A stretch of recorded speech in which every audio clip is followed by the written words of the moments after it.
Hi guys, welcome back to this week's video. It is not a great day outside, but that's okay, we're moving forward. And today, very excitingly enough, we are talking about something that you guys honestly have requested a lot of, and I think it's just because of the community that we're in and that you guys want to know what it's like to be visually impaired in school and kind of what the accommodations are and what's up with that situation. So, let's go.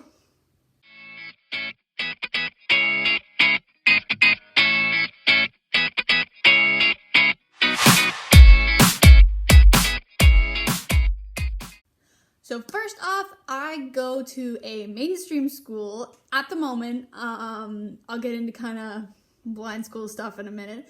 But I currently go to a mainstream school. It's a little bit of an art school, but that's because we merged with another high school a couple years ago. And as far as like accommodations, so ever since I started school, I have always had what we call a vision itinerant or vision teacher, who basically is in charge of making sure that I have everything that I need. And also, they also like sometimes, more so when I was in elementary school, but would like take me to class and teach me things that school, like that were kind of more vision specific. Like I know with one of my vision itinerants, we made like a visual resume, and it basically had on it all my accommodations, all of my needs, my likes, my dislikes, all that, so that I could just like give it to teachers and then have it work that way. So that was fun. And then I've also had them do like typing classes or unrelated to vision itinerants, I would get taken out of school for O&M. But my vision itinerant would like talk to the teachers, and it was basically like, again, more so when I was younger, was my advocate because I didn't know what I needed yet. Now that I was in high school, I emailed my vision itinerant if there was something that I really needed, but otherwise I didn't get like weekly, monthly visits or whatever. I sent her an email if I need something, and otherwise I didn't really see her because I could now advocate for myself. And yeah. So as far as classroom accommodations, I always get teachers to turn off half of the lights, like the lights above me, so that there's less light. I make sure that them and the other students in the classroom are aware that to like push chairs in, keep their bags under their chair. That's all kind of done like on the first day of like, hey, you need to do this.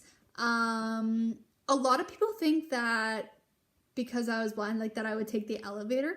I don't take the elevator at school. I sure walk up the stairs. I was gonna say something that maybe I shouldn't have. Walk up the stairs just like anybody else. And yes, I trip up and down the stairs. Probably more than the average person, but some of my friends, I think it's like the same amount.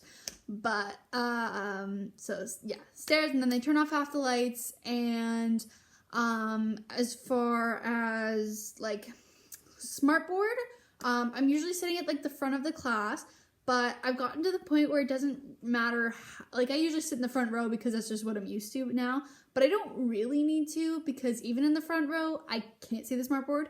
It's just like teachers are like, can you see it now? Like if I make it bigger, can you see it now? I'm like, it's just genuinely too far away for me to see.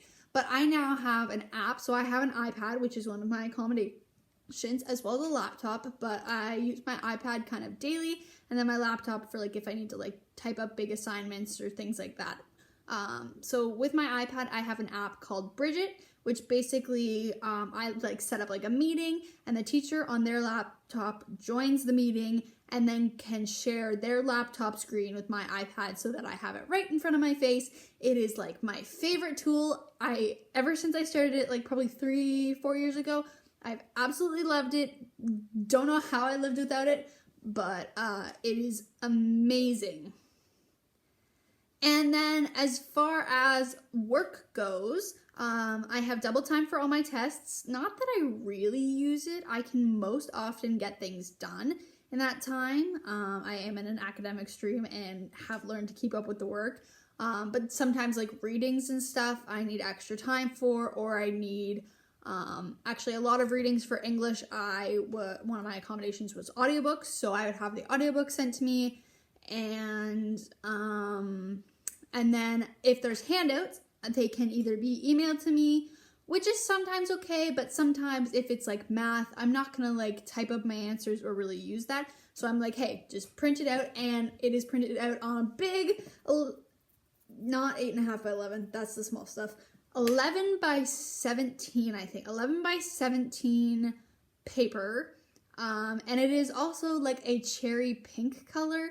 How that happened was basically I had a grade 6 teacher who came up to me with all these different colors of paper, from like the white and like the cream color that they used to give me. They used to always give me cream, and I don't know why, because to me, because I'm colorblind, it looked the exact same as white. I was like, what's the difference?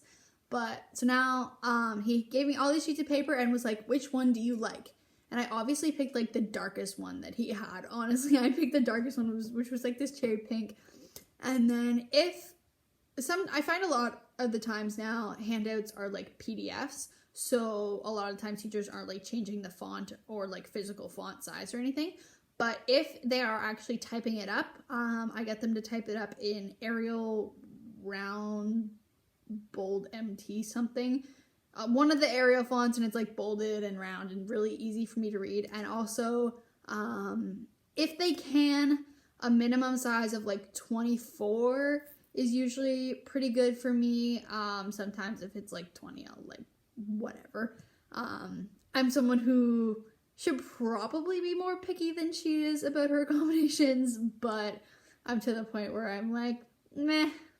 So then as far as my laptop has Zoom Text on it, which is an accessible technology that basically is a screen magnifier with a little bit of screen reader incorporated into it, but not gonna lie, I don't use that screen reader because it's not great.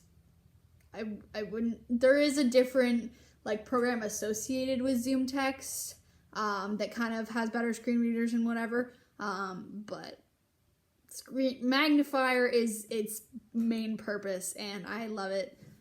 My laptop, ironically enough, I've had since I think like grade 6, and it still works, which amazes me, but you know, it does its job and that's what it needs to do. So I usually use it if I need to like type up long things, or if we're doing like research projects. It's just a better magnifier than the iPad, but iPad does have great accessibility features as well.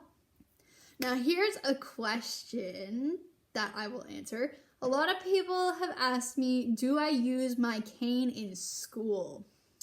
So I used to use my cane. So when I was in like elementary school, we had 2 floors, and the grade like kindergartens 1s and 2s were on the bottom floor, and 3s and 4s were on the top floor. The school only went up to grade 4. And I think I started using a cane in grade 3 when I moved upstairs. My O&M instructor said, hey, I think you should start using this for when you do stairs and stuff, because I was so little I couldn't like explain my vision, so they were like, they kind of assumed that I like couldn't see stairs, which I mean I kind of can and I kind of can't. It depends on lighting, it depends if they have little markers on them or whatever. So that's when I started using just an ID cane. It wasn't a specific mobility cane, but it was an ID cane, and I started using it going up the stairs.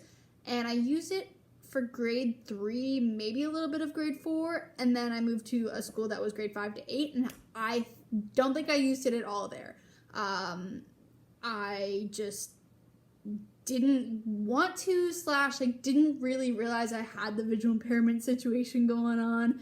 So that was kind of that. And then when I went to high school, high school was the start of when I got the mobility cane, and I was like just getting used to it. So I didn't start using it in school. And then by the time I was comfortable with the mobility cane, I was already so familiar with my school like I am now that I don't need it in school. So I don't use it in school. I could, it would let a lot of people know that I can't see, but I'm kind of known around school as the girl who wears the sunglasses, because if you didn't know, I'm light sensitive. So that basically, I've had people who come up to me, they're like, oh, I know you. I'm like, I don't know who you are. How do you know me? They're like, you wear the sunglasses. I'm like, oh, gotcha. I'm the one who wears the sunglasses. I mean, stand out, right? Alright guys, I think that's all I've got for you today about going to school with a visual impairment. If there's any other questions that you have, feel free to message us on Instagram, which will be down below, and leave a comment, and I will probably maybe answer it, hopefully answer it. I'll get back to you on that one. Thank you guys so much for watching. Subscribe, turn on your notifications, and we'll see you next week.